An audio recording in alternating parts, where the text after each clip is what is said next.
Did you know that the words you use to describe your emotions have a direct impact on your mental health?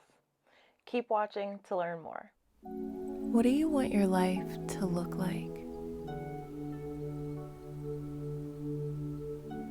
More importantly, what do you want it to feel like? What do you say we help you get a little more clear on that? Namaste, my love. Monique Christine here, founder of 𝙑𝙤𝙤𝙤𝙤, and I just so happen to be your most favorite spiritual life coach, helping you go from burnt out to glowed up. We're continuing our 30 Days of Mental Health series, and today I want to talk to you about your emotional vocabulary. Yes, have you heard of that before? It's a real thing, and it can have significant impact on your mental health. But before we get into it, super quick, if you haven't already, be sure to subscribe and ring that bell so you get notifications every time I upload something new. I don't want you to miss out on this series or any of the other content that I'm uploading for you. And I will have links below for you, so make sure that you check the description box, or depending where you're watching this, possibly the comments below. Okay? All right, cool. So, your emotional vocabulary is really, really, really a thing. Okay? An emotional vocabulary is simply the words that you use to describe your emotions. Now, nowadays, in the year 2022, we want to talk to our kids and give them a healthy emotional vocabulary. And as a matter of fact, if I think back to when I was in elementary school, I went to a private school, so I don't know if that makes a difference, but I can remember seeing like posters that would have all these different emotions, like how do I feel? And those would always catch my attention. I loved those. But then after I left that elementary school, I honestly don't remember seeing anything like that elsewhere. So if you don't go to schools that give you, posters like this to kind of open your eyes to all of the adjectives that are out there that we could use to describe how we're feeling, and not necessarily just adjectives, but all of the feeling words. If you don't have, resources like this available at your disposal, then you can absolutely wind up an adult with a very limited emotional vocabulary. Now, those of us who have experienced trauma in our lives, we tend to have a stronger negative emotion vocabulary versus a positive emotion vocabulary. And as a matter of fact, in 2020, the University of Pittsburgh, they released findings from a study that they had completed. And those findings shared that those who have a more extensive negative emotion vocabulary tend to experience more negative emotions, whereas those who had a more extensive positive emotion vocabulary tend to experience more positive emotions.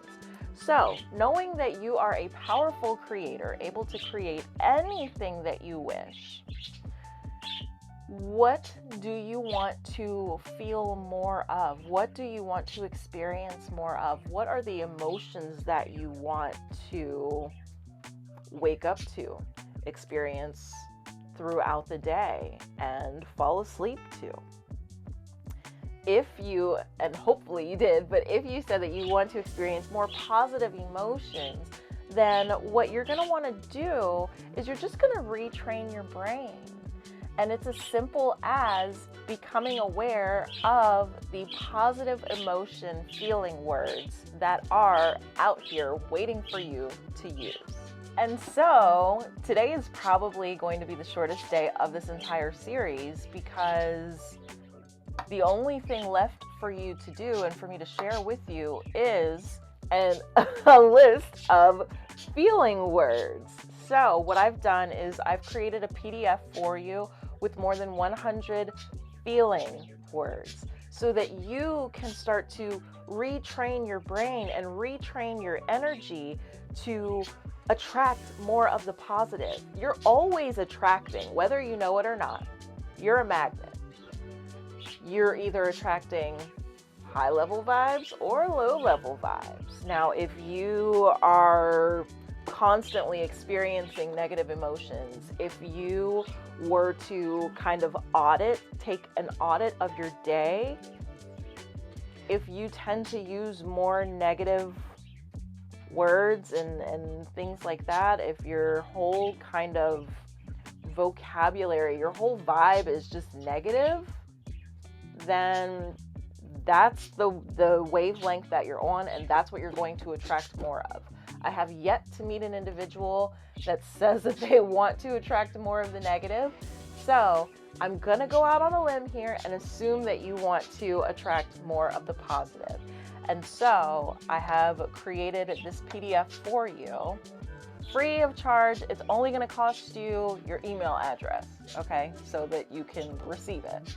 And you can start to identify what you're feeling. Now, I'm not telling you to avoid your negative emotions, because you may find that you have a very limited emotional vocabulary on both ends of the spectrum as far as positive and negative emotions go. So this way, you're going to be able to describe your emotions much more accurately. And like I said yesterday, acknowledging is huge. If you simply acknowledge the way that you feel, and you're able to do so by using a word that adequately describes how you feel, now your feelings have been validated. Now you can start to work to change your feelings. But if you can't even identify how you're feeling, how can you transmute it? You can't. You can't change what you're not able to illuminate. So we want to spend today focusing on growing that emotional vocabulary. All right, so all you have to do, look below. I have a nice, pretty, safe link for you to go ahead and grab that PDF, and you can start to more adequately express yourself in conversation with others. If you have a therapist, now you can go deeper with your feelings in your therapy sessions. If you're working with a life coach or some sort of coach, you can really let them know how you're feeling, what space you're in, and most importantly, you can acknowledge your own feelings to yourself so that you can change that energy and raise your vibration. All right, so that's what I have for you today. How's your emotional vocabulary? This isn't about you judging yourself, beating yourself up because you don't have the words. Maybe you didn't grow up with the words. You don't know what you don't know, okay? So I am here to educate you and to empower you to take your emotions into your own hands and to embrace your emotions. Emotions are neither good nor bad. They simply are. They're just reactions to what's going on inside of you and around you. So let's love ourselves enough to level up the emotional vocabulary so that we can feel acknowledged and we can change our lives and our energy. Okay? All right. I love you. Stay safe.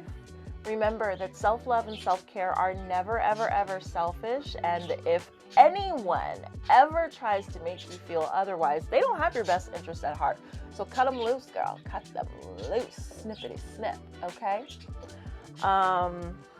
If you haven't already, be sure to subscribe and ring that bell so you get notifications every time I upload something new. Sharing is caring, so share far and wide. If you know someone, because ladies, you know that we do this, right? We know something and we know someone who like fits the bill, but we have to find ways to like coax them into getting on the same page. Like your partner. If your partner does not have an extensive emotional vocabulary and you know this, then this is a great thing for you to download and for you to share. And maybe the two of you, or, you know, if it's a poly relationship, maybe all of you can work together to acknowledge your emotions and, you know, grab a good dictionary, or you can always hit up Google University and look up the words that you don't know. But I encourage you to grow your emotional vocabulary, to honor yourself. This is about honoring you. When you feel validated, you feel present, you feel vital, you feel seen and heard. You don't feel invisible. You feel as though you matter. And when you feel as though you matter, that's a completely different vibe from feeling invisible and like no one cares. You're able to get shit done. You're able to show up for yourself, show up for your tribes, show up for your loved ones in different ways. So let's be the change that we wish to see in the world and increase those emotional vocabularies. Yes? Yes. All right, my love. I will see you tomorrow for, what are we on? Today is day 5. So tomorrow will be day 6 of our 30 days of mental health series. Stay safe. Namaste.